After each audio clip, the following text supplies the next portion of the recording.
Vamos falar sobre sexo hoje?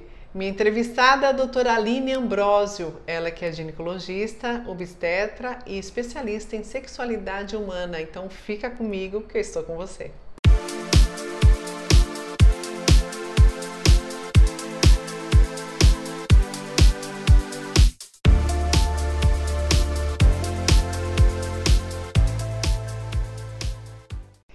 Muito obrigada, doutora Aline, por me receber aqui no seu consultório. Eu que agradeço, estou bem feliz com vocês aqui. E eu mais ainda, e vamos falar de sexo! Que, aliás, que tabu, né? Ainda nos dias atuais. Quanta vergonha de se falar sobre isso, né, doutora? E quanta mentira também se fala a respeito disso. É verdade, né? Muitos mitos. É muito importante a gente desconstruir isso para que as pessoas possam exercer a sua sexualidade na íntegra. Vamos começar então? Vamos. Então me fala, quais são esses mitos? Vamos começar do começo, vamos dizer assim. Então, para começar bem do começo, qualquer medidor de qualidade de vida, Alessandra, considera a sexualidade como um dos pilares para se obter saúde na vida. Ele está ao lado do bem-estar físico, do bem-estar emocional, do bem-estar mental e espiritual também. Então, se uma pessoa não exerce na sua íntegra a sua sexualidade, ele não é considerado saudável, por exemplo, pela Organização Mundial de Saúde. Por isso é tão importante a gente derrubar mitos, tabus e abrir a conversa a respeito sobre a sexualidade. Eu penso assim, até falei com você antes de a gente começar esse bate-papo, né? Do modo que eu tô pensando, é certo ou não? Não pode ser prioridade o sexo na vida de um ser humano. Ele tem que ser uma consequência, uma coisa saudável, normal na vida de qualquer um. Exatamente. Pode ser isso? Pode. Tá. É igual você tem que comer bem. Não adianta também você só se materializar e não tratar da parte espiritual, você não cuidar das suas emoções, até porque hoje em dia tem uma linha da medicina que a gente acredita que as emoções vão impactar a percepção cerebral e isso poder impactar também em questões de saúde física, tá tudo interligado. Então, o sexo faz parte, integra todas as outras questões do dia a dia de qualquer indivíduo. Porque antigamente, né, nós tínhamos tantos tabus, a nossa criação, a minha mesmo, né, em relação ao sexo. Nossa, sexo é proibido, às vezes até uma coisa suja, né?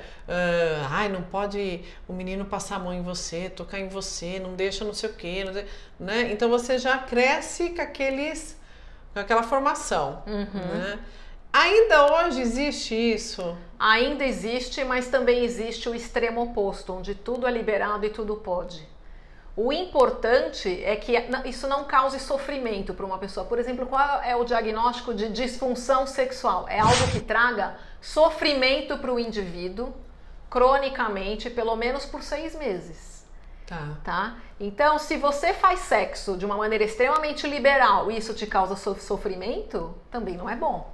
Certo. Ao mesmo tempo que se você também é recatado demais para o sexo, tem um monte de mito e tabu, várias travas que foram impostas desde a construção da tua sexualidade, seja pela religião, seja pela educação dos seus cuidadores lá atrás, também isso vai impactar na tua qualidade de vida sexual. Então, os dois extremos são ruins. Quando você fala em fazer muito sexo e não fazer quase nada de sexo, me lembra muitos bate-papos assim, né? Não só em rodas, né, de mulheres, né, ou até mesmo de homens que a gente fica sabendo, e até mesmo nas redes sociais, né, que a gente vê muito isso, doutora.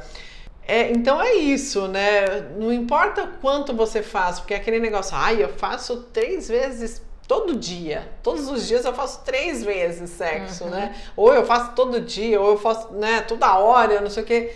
Então, não é a quantidade, sim a qualidade. E isso o quanto que isso te traz de benefício, te traz de alegria, te traz de bem-estar, né? Então, se você faz muito e isso te incomoda, também não é bom. Inclusive, certo. Tem até uma doença que é a compulsão sexual, que você faz sexo não por uma gratificação sexual em si, mas por uma necessidade de estar sempre aliviando algum sofrimento. Tipo um vício, né? E pode, inclusive, te levar para outras compulsões, seja ela por jogo, por drogas e por aí vai. Quais são as perguntas mais frequentes, as dúvidas mais frequentes sobre sexo, doutora? Aqui no consultório chega muito mais mulher do que homem. Então, a queixa mais frequente é o baixo desejo sexual. Mas é importante desmistificar, porque muita gente acha que tem disfunção sexual porque fala assim, ai doutora, agora eu não me pego mais sentindo tesão pela minha parceria no meio do dia. Então eu costumo fazer uma brincadeira com as minhas pacientes que Deus é menino, que ele fez a gente muito mais complexa do que os rapazes. E a gente sabe desde aí do início dos anos 2000 que o ciclo de resposta sexual para a mulher ele é diferente do homem. O homem, geralmente, você passou, ele já sente desejo, só de você passar ali com uma roupa sexy ou só com seu lingerie. Aí ele vai ficar excitado, ter um orgasmo e aí vem o período refratário, que é o período no qual ele leva um tempo para poder ter uma nova ereção. A mulher só vai ter esse desejo espontâneo só por 3 meses, no máximo 1 ano de um relacionamento. Então isso não é considerado uma doença, uma disfunção sexual quando esse desejo some. É simplesmente uma consequência de como a mulher funciona. Nossa, que estranho. Pois é. Deus não é menino? Meu Deus! A mulher ela vai ter algo que é chamado de desejo responsivo. E se esse faltar, aí sim a gente precisa realmente fazer um tratamento. Então muita gente que me pergunta no consultório, vem com essa queixa de baixo desejo, na verdade ela não tem uma disfunção. Só essa explicação que a gente chama de uma aula de psicoeducação já funciona para ela entender que ela é normal e buscar as medidas para acabar o sofrimento ali no relacionamento. O que vai influenciar esse desejo responsivo, em primeiro lugar, é a autoimagem, como ela se percebe. Tá. Então, se ela estiver acima do peso e não estiver confortável em tirar a roupa na hora do ato sexual. Certo. Se ela tiver após uma cirurgia que mexa com a feminilidade dela, por exemplo, a retirada do útero. 20% das mulheres que tiram o útero, independente se é para uma doença benigna ou maligna, podem se sentir menos mulher e cair o desejo sexual, mesmo que você visualmente não esteja mutilada. Pacientes pós-câncer de mama, até a gente lançou um livro esse ano para falar de sexualidade e câncer de mama. Pode cair o desejo pela questão da autoimagem, da queda da sensibilidade após a cirurgia de reconstrução ou após a aplicação da radioterapia. Então, a autoimagem é a primeira questão. A segunda são os hormônios. Para termos vontade de nos engajarmos sexualmente, é necessário o hormônio feminino, o estrógeno, e a testosterona, que é produzida tanto pelos nossos ovários como pelas glândulas suprarrenais que ficam sobre os nossos rins. E a mulher, naturalmente, vai ter oscilação na época do ciclo menstrual, então é mais comum a gente ter mais desejo entre a menstruação até a ovulação e cair um pouquinho o desejo na segunda fase do ciclo menstrual. Que é a natureza, É a natureza. Quando a gente entra na menopausa, que esses hormônios femininos caem, a testosterona cai mais drasticamente, cai bastante o desejo sexual também. Então a parte hormonal é importante. No ciclo gravídico puerperal, no pós-parto é muito comum cair o desejo, porque a gente tem uma queda abrupta do estrógeno e da testosterona. Tá. Além disso, a autoimagem está alterada. Sim. A gente está cansada porque está naquela função de acordar à noite para cuidar do bebê. E também tem toda essa questão hormonal do hormônio que produz o leite, a prolactina, também diminui o nosso desejo. E até uma proteção para a espécie, que você está ali agora para cuidar do bebê e não para procriar de novo. Para gerar um novo. Isso. E essa queda hormonal, além de tudo, vai levar a uma secura na região vaginal, diminuir a lubrificação e a sensibilidade. Então, às vezes, o ato sexual no pós-parto também já é menos prazeroso. Então, hormônios influenciam. E fora esses pontos que você colocou, todos esses, existe dicas para as mulheres de estar tentando dar uma elevadinha aí na cada vontade? Fase, sim, em cada fase vai ter uma dica diferente. Eu falei da parte hormonal, entram os estímulos. Esses estímulos são tanto o quanto a gente se autoestimula e o quanto a gente se permite. Então, nível quanto você se masturba para entender como funcionam os seus pontos mágicos. Até porque grande parte dos brasileiros acha que ponto mágico de mulher é mama e clitóris, e a mulher tem vários pontos mágicos no corpo. Tá. Então essa é uma das dicas que a gente dá do autoconhecimento, no banho, da gente parar um pouquinho no dia, tanto para refletir o que foi bom, o que não foi ruim, o que foi ruim no dia, para tentar não repetir, fazer um balanço, né, que a gente quase não faz mais hoje em dia, mas também para se tocar e se conhecer e se acariciar um pouquinho. A gente sempre joga a responsabilidade desse prazer pro outro, né? A gente quase não faz, isso não exerce. É verdade. Então, fantasias sexuais, o quanto você se permite abrir a cabeça e sair para fora da caixa. de ir num sex shop, um brinquedo, aprender a ter um orgasmo vaginal sem o outro, com um vibrador da região vaginal ou um vibrador de clitóris. O quanto que a gente se permite esse tipo de coisa, isso também vai influenciar. E o script sexual, que não pode ser monótono. Então, às vezes, os pacientes reclamam bastante aqui. Ai, doutor, eu já sei o jeito que ele vai me beijar, como que vai ser a preliminar, como é que vai terminar o sexo, se é por cima, se é por baixo. Tá. Então, essa monotonia faz cair o desejo também. Ah, entendi. E no final de tudo isso, a mulher, ela além de ser uma mulher, hoje ela é profissional, ela é mãe. Então, se não tiver no âmbito casa, dela, né? do ritmo de vida, algo que a esteja estressando, por exemplo, um parente muito querido doente, ou um filho com problema na escola, ou se ela não estiver bem no relacionamento, isso também vai impactar no desejo. Eu sempre falo, doutora, assim, o sexo do homem tá aqui, né? E da mulher tá aqui, seria isso? Eu falo que tá aqui e aqui. Tá. Tá nos dois lugares. Sim. Né? Eu brinco com os maridos, eu falo, gente, vocês querem ter uma mulher ativa sexualmente? Sexo pra mulher começa no bom dia do café da manhã. Ponto. Então manda um WhatsApp no meio do dia. Estimular. Estimular, né? a Porque fantasia. o homem estimula-se mais na parte física, Exatamente. né? E visual. Exato. Né? A mulher não, ela tem que ter todo esse preparo, O né? namoro tem que continuar a conquista para a mulher ter o engajamento no final do dia. Isso é tudo que você tá Senta falando. para ter um horário ali em casa, que põe os filhos para dormir mais cedo, vai assistir um filme juntos, leva sua mulher para jantar, né? Sair para ter um dia que é o dia do casal. As pessoas esquecem desse vínculo do casal. Depois que tem filho, parece que vira só pai e mãe, né?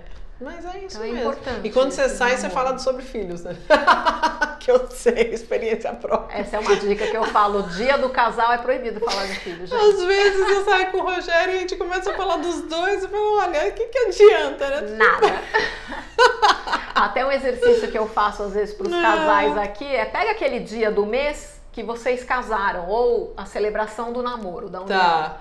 E todo mês naquele dia vocês vão fazer algo simbólico que represente o porquê vocês decidiram um dia compartilhar a vida juntos. Então, sei lá, eu conheci você fazendo aula de teatro. Então, todo mês naquele dia que, sei lá, dia 20, que é o dia que a gente começou a namorar ou o dia do casamento, nós vamos ao teatro, depois a gente vai dormir no motel, a gente vai terminar o dia num lugar diferente, porque também a monotonia do mesmo lugar sempre cansa. É verdade.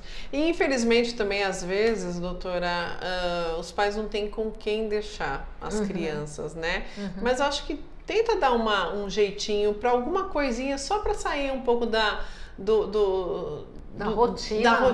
Né? Eu tenho umas perguntas aqui que o pessoal mandou.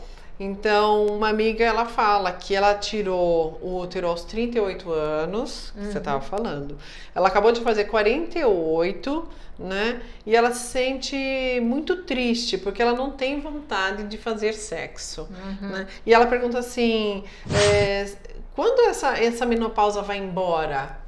A menopausa é o nome que a gente dá para a última menstruação da nossa vida. O climatério é essa gama enorme de sintomas que a gente desenvolve quando cai a produção hormonal. Se aos 38 anos foi feita a cirurgia da retirada do útero e junto foram tirados os ovários também, que eles são os produtores de hormônio, ali, se você não tivesse nenhuma contraindicação, já teria sido bom ter alguma reposição hormonal para não impactar a qualidade de vida global e sexual. Desde aquela época. Mas geralmente nessa idade não são tirados os ovários. A gente tira os ovários só acima dos 50 anos ou às vezes nem isso. E agora, se tá com essa queixa sexual baixa, tem que conversar com o ginecologista para ver se é possível fazer uma reposição hormonal. Também existem alguns fitoterápicos que podem melhorar a questão sexual. Que ela ainda falou que a vagina dela sempre tá seca e tá tendo problema, tá sendo difícil com o marido, a relação com o marido, porque tem maridos que também não entendem muito isso. É que quando tem um descompasso no desejo sexual do casal, a gente precisa equalizar isso, né? Chegar no meio termo. Então, provavelmente, se ela agora tá com secura vaginal, provavelmente você tá com baixa produção hormonal também.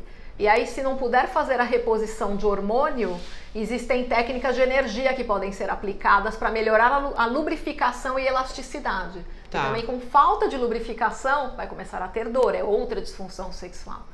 Passa-se a ter dor para ter relação. E se o cérebro começa a perceber que sexo e penetração é doloroso, cada vez vai ficando mais difícil.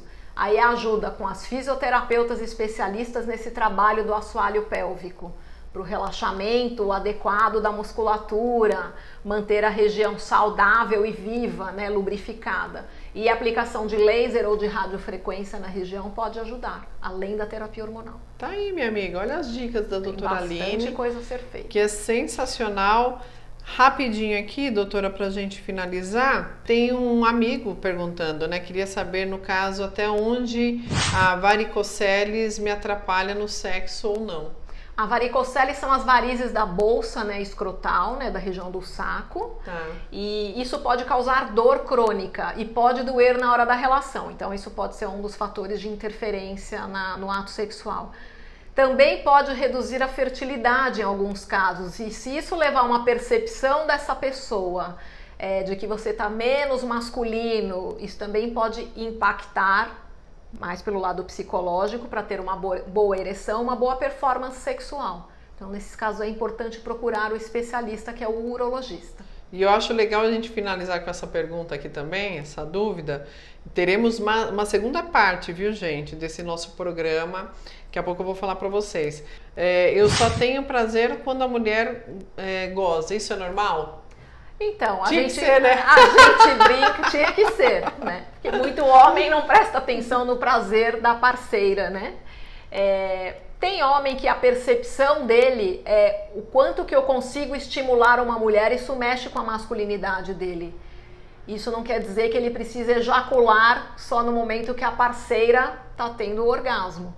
Tá. Mas às vezes o prazer emocional dele, porque o homem pode gozar mesmo sem ter a ejaculação, às vezes pela percepção dessa pessoa, ele pode realmente só ter prazer a hora que ele estimula a parceria. A gente chama isso de sexo tântrico. Parabéns. Maravilha! Doutora Aline, muito obrigada. Milena, deixa eu mostrar da doutora esses 2 livros que estão aí, que ela até falou no começo do nosso bate-papo. Um deles foi esse, né, doutora? Que é isso, Sexualidade e Câncer de Mama. A gente fez junto com o Dr. Marcos Desidério Ritt, que é um mastologista lá do ICESP. Certo. É um assunto que a maior parte dos centros de oncologia no mundo não abordam, né? Eles não falam sobre sexualidade no tratamento dos pacientes com câncer. Nossa, que é de extrema importância, super importante. Doutora? Vale a pena, gente.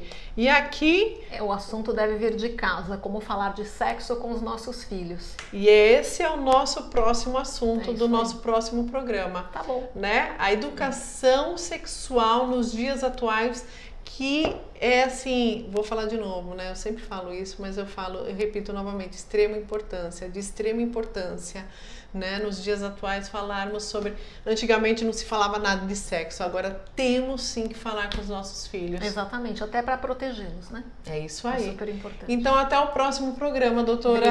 Obrigada por enquanto. Obrigada, Alessandra. E eu te espero no próximo programa com a doutora Aline Ambrosio, falando sobre sexualidade das nossas crianças, tá certo? Dos nossos adolescentes.